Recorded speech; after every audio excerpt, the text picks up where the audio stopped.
I'm Jessica Young and I am a Pine Jog Fellow for the year 2015. The Pine Jog Fellowship is a 3-semester program through Florida Atlantic University's Pine Jog Environmental Education Center that encourages students to develop an awareness about local environmental issues in the first semester, design and implement a service learning project to address one of these issues in the second semester, and promote the awareness of issues and develop a project with elementary age students in the third semester. Over the first semester, I became interested in addressing the issues of either water quality or biodiversity on my school campus.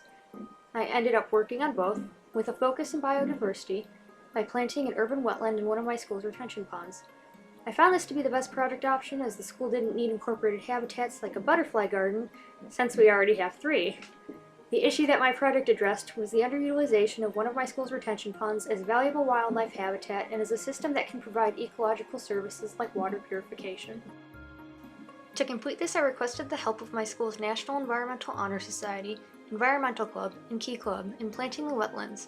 I then obtained approval from the Assistant Principal and Activities Coordinator to implement my project. I talked with Richard of Mesozoic Landscapes, and he very generously donated pickerelweed, blue flag iris, swamp lily, and lizard's tail. Christy Moyer, my instructor, and a school contact, Miss Lisa from the Longton Garden Club, as well as the University of Florida's IFAS Extension website, were helpful in determining what plants to use and where to get them.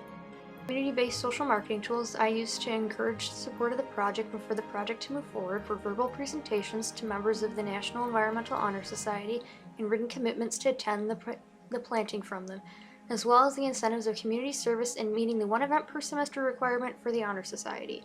I also gave verbal presentations to the assistant principal regarding what I wanted to do for the planting. Initially, one of my community partners did not contact me back, but I got my project done regardless of that small setback. And the plants were obtained on October 30th, and the group went to work planting from 9 a.m. to noon on October 31st.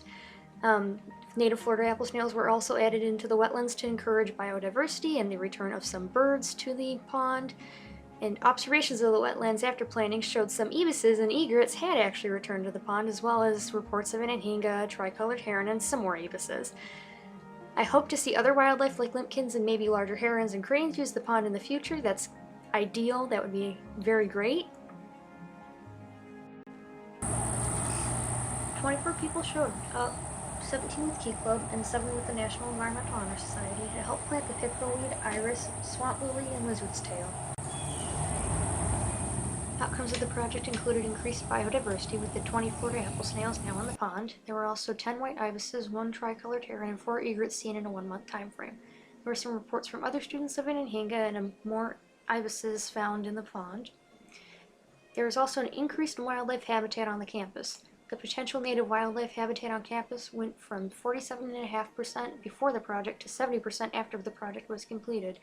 There were also more proposed plans to create even more native habitats on the campus after this project. The presence of bird species in addition to Florida apple snails accomplished the goal of increasing biodiversity, as did removing a lot of the torpedo grass that was in the pond. And aquatic plants can remove nutrients throughout their life cycle, which addresses the issue of water quality. I'm very proud to have been able to design and implement my own service learning project and have real, measurable, and important results come out of it. The project is sustainable as the native aquatics need no help growing and thriving and will continue to do so for many years. Stakes were placed just above the planting sites on the banks so that the landscapers for the school know not to spray the pond.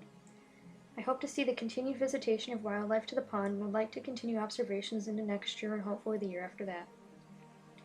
Revisitation to continue planting on the shore may also be an option for the group later on, as is the creation of a sign to explain the wetland and its function.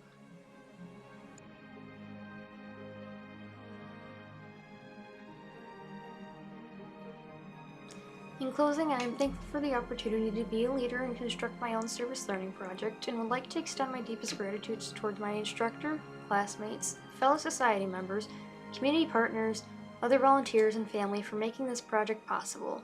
Thank you.